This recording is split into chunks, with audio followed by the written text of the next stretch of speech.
평안하십니까 성도 여러분. 오늘은 출애굽기 16장 1절부터 21절을 충분함의 경제관이라는 제목으로 묵상하겠습니다. 오늘 본문과 그리고 그 이어지는 16장 끝인 38절까지의 그런 16장 전체 말씀은 흔히 만나와 메추라기 이야기로 잘 알려져 있습니다. 하나님의 기적적인 공급하심을 강조하면서 말입니다. 하지만 본문 4절부터 5절을 보면 이 만나와 메추라기 이야기가 안식일의 율법과 밀접하게 연관되어 있음을 알 수 있습니다. 그때에 여호와께서 모세에게 이르시되 보라, 내가 너희를 위하여 하늘에서 양식을 비같이 내리리니 백성이 나가서 일용할 것을 날마다 거둘 것이라. 이같이 하여 그들이 내 율법을 준행하나 아니하나 내가 시험하리라. 여섯째 날에는 그들이 그 거둔 것을 준비할지니 날마다 거두던 것에 갑절이 되리라.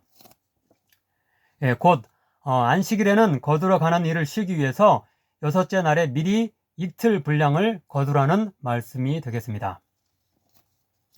본문 뒤에 나오는 22절부터 30절까지의 안식일과 관련된 내용이 보다 자세히 나오고 있습니다. 27절, 28절에 보면은 어떤 사람들이 안식일을 어기고 그날에도 만나를 거두러 나갔다가 얻지 못하고 돌아올 때 하나님이 모세를 향하여서 그들이 안식일 율법을 어긴 것을 질책하는 장면이 나오고 있습니다. 일곱째 날에 백성 중 어떤 사람들이 거두러 나갔다가 얻지 못하니라. 여호와께서 모세에게 이르시되 어느 때까지 너희가 내 계명과 내 율법을 지키지 아니하려느냐. 그런데 사실 안식일 규정이 확실히 나오는 것은 좀 더 뒤에 시내산에서 모세가 십계명 등의 율법을 받을 때입니다. 곧 출애굽기 20장 8절부터 10절에 십계명 중 제4계명 그리고 23장 12절에 나오고 있고요. 또한 35장 1절 3절에도 나오고 있습니다. 이 마지막 35장에서는 안식일을 범하는 자는 죽이라고 하는 엄격한 처벌의 규정이 나오고 있습니다.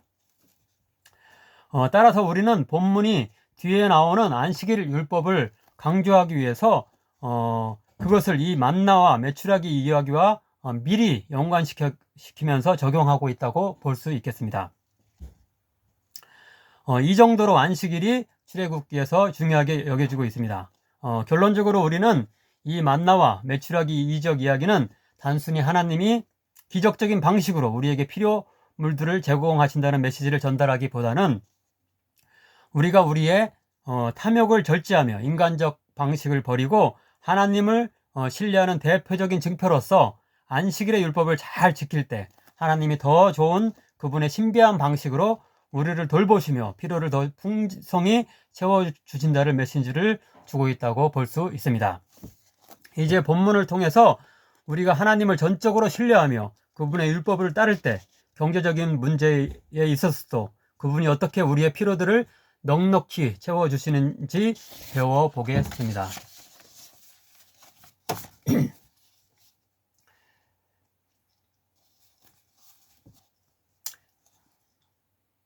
첫째로 1절부터 3절은 이스라엘 백성의 또 다른 원망이 등장하고 있습니다. 어제 물에 관련된 그런 원망에 이어서 두 번째 원망이 나오고 있습니다. 샘물이 많은 엘림 지역에서 식수 부족 문제는 이제 결국 해결되었다고 했는데요. 이제 시내산을 목적지로 삼아서 그 중간에 있는 신광야에 도달한 출애굽 후 2달 반이 된 이 시기에는 먹을 식량이 부족해지기 시작한 것으로 보입니다. 따라서 그들은 2절과 3절에서 이렇게 원망하고 있습니다. 이스라엘 자손 온 회중이 그 광야에서 모세와 아론을 원망하여 이르되 우리가 애굽 땅에서 고기가마 곁에 앉아 있던 때와 떡을 배불리 먹던 때에 여호와의 손에 죽었더라면 좋았을 것을 너희가 이 광야로 우리를 인도해 내어 이 온 회중이 줄여 죽게 하는도다. 다시금 하나님의 인도하심을 신뢰하지 못하고 여기서 굶주림으로 죽을 바에야 차라리 애굽에서 비록 노예로 남더라도 실컷 먹다가 죽는 것이 더 나았을 것이라는 극단적인 원망의 목소리를 높이고 있는 것입니다. 원망이라는 말이 이 구절을 비롯하여서 본문에 무려 7번이나 나오고 있는데, 이는 그들의 원망이 얼마나 심각한지, 따라서 역으로 봤을 때는 그들의 하나님에 대한 불신이 얼마나 컸는지를 나타내고 있습니다. 하지만 4절에서 12절까지의 두 번째 단락을 보면은 하나님께서는 그들의 원망에 화를 내시는 것이 아니라 만나와 메추라기를 아침 저녁으로 공급하여 주심으로 들어주시겠다고 약속하십니다. 그런데 그 목적은 다시금 그들이 하나님의 살아계심과 영광을 알도록 하시기 위함이라고 지적하고 있습니다. 6절부터 7절입니다. 저녁이 되면 너희가 여호와께서 너를 애굽 땅에서 인도하여 내셨음을 알 것이요, 아침에는 너희가 여호와의 영광을 보리니. 또한 12절입니다. 너희가 해질 때에는 고기를 먹고 아침에는 떡으로 배부르리니 내가 여호와 너희의 하나님인 줄 알리라 하라 하시니라. 예, 곧 만나와 메추라기를 기적적인 방법으로 그들에게 공급하여 주심으로 말미암아 하나님이 그들의 구원자이심을 다시 한번 확인시키시고 그들의 영광스러운 하나님 되심을 거듭 그들로 하여금 깨닫게 하신다는 말씀입니다. 이렇게 하나님은 그들의 불신과 배은망덕에도 불구하고 인내하시면서 신실히 그들에게 은혜를 베푸시기를 원하시고 그들의 신앙이 온전히 설 때까지 계속하여 교육하고 훈련하길 원하시는 것입니다. 우리들도 혹시 우리의 거듭된 불신앙적 모습에도 불구하고 하나님이 계속하여 은혜를 베푸시고 우리를 참 신앙인으로 연단시키길 원하시는데 여전히 불량한 시자로 남아있지는 않습니까? 아무쪼록 우리를 안타까운 눈으로 바라보시는 하나님의 신실하신 그런 인도와 사랑에 감사 감격하면서 하나님을 보다 온전히 나의 하나님으로 인정할 수 있는 자들 되길 간절히 바랍니다. 세 번째 단락인 13절부터 21절은 우리가 하나님의 말씀대로 순종할 때 임하게 되는 경제적 축복의 삶에 대해서 교훈합니다. 바로 뒤에 22절부터 30절은 만나 이야기를 안식일의 규정과 결부시켜서 말씀하는 반면에 여기서는 평일에 만나를 공평하게 나누는 규정에 대해서 말씀하고 있습니다. 16, 17절입니다. 너희 각 사람은 먹을 만큼만 이것을 거둘지니 곧 너희 사람 수요대로 한 사람의 한 오멜씩 거두되 각 사람이 그의 장막에 있는 자들을 위하여 거둘지니라. 이스라엘 자손이 그같이 하였더니 그 거둔 것이 많기도 하고 적기도 하나 오멜로 되어 본즉 많이 거둔 자도 남음이 없고 적게 거둔 자도 부족함이 없이 각 사람은 먹을 만큼 거두었더라. 많이 거둔 자도 남음이 없고 적게 거둔 자도 부족함이 없이 각 사람은 먹을 만큼 거두었더라 라고 이렇게 교훈합니다. 각 가정의 대표자가 와서 식구 수만큼 공평하게 만나를 가져가서 한 사람도 부족함이 없이 충분한 몫을 공급받을 수 있었다는 말씀입니다. 다른 한편 19절부터 21절은 그렇게 거둔 만나를 다음 날까지 남겨두지 말라고 명령하고 있습니다. 곧 그날 거둔 것은 그날 다 소비해야지 저장해서는 안 된다는 것입니다. 이 규정을 어긴 자들이 있었는데 신기하게도 하나님은 하루를 지나면은 만나가 벌레 먹고 썩게 이렇게 만드셨습니다.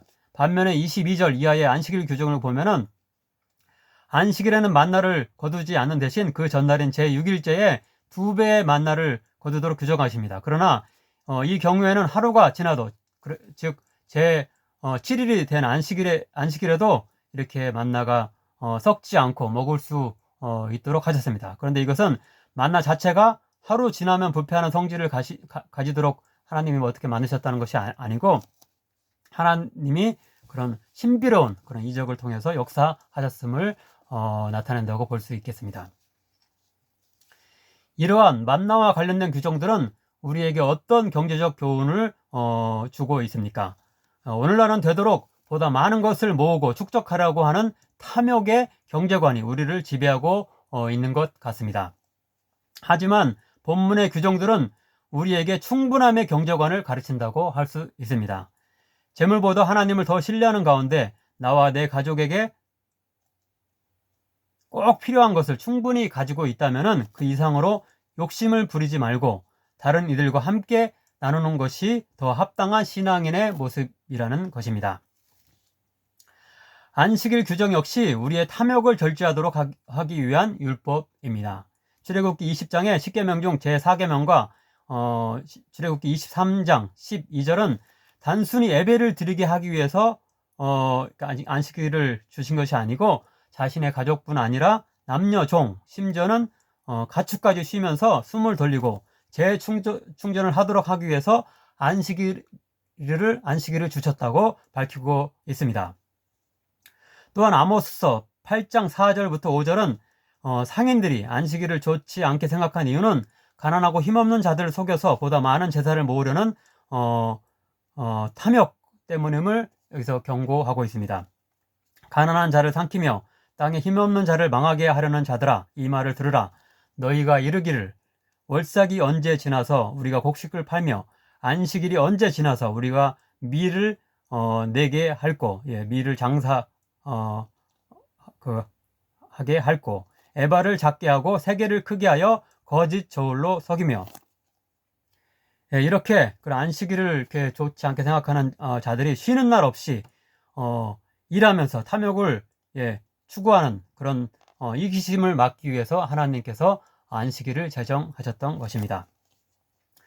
출애굽기에 좀 더 뒤에 나오는 21장의 제7년의 노예 해방법, 23장의 안식년, 안식년에 관한 법, 곧 7년마다 땅을 휴경하고 그 수확물은 가난한 자들이 거두게 하라는 법이 되겠습니다.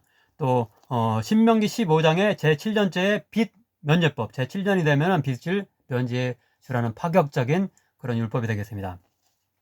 그리고 레위기 25장의 희년법, 곧 토지와 주택을 매 50년마다 원 소유주에게 돌려주라는 등의 규정을 가진 법이 있는데, 그런 법 등도 우리로 하여금 끝없는 탐욕을 절제하도록 하기 위해서 주신 율법입니다.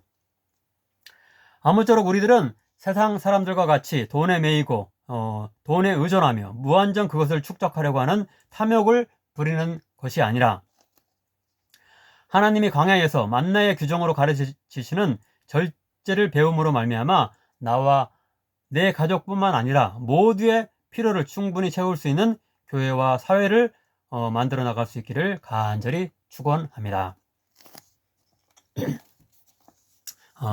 기도하시겠습니다.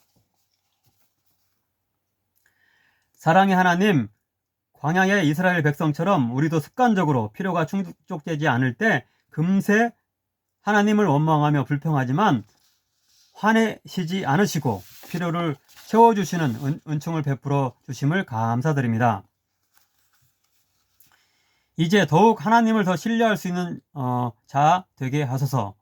비록 우리 자신도 광야와 같은 어려운 처지에 있더라도 이기심과 탐욕의 절제를 훈련하면서 타인에게 조금이라도 나눠줄 줄 알며 우리가 속한 공동체의 모든 사람들의 필요를 돌아보고 채워줄 수 있는 보다 성숙한 신앙인으로 변화되게 하소서. 예수님의 이름으로 기도하옵나이다. 아멘.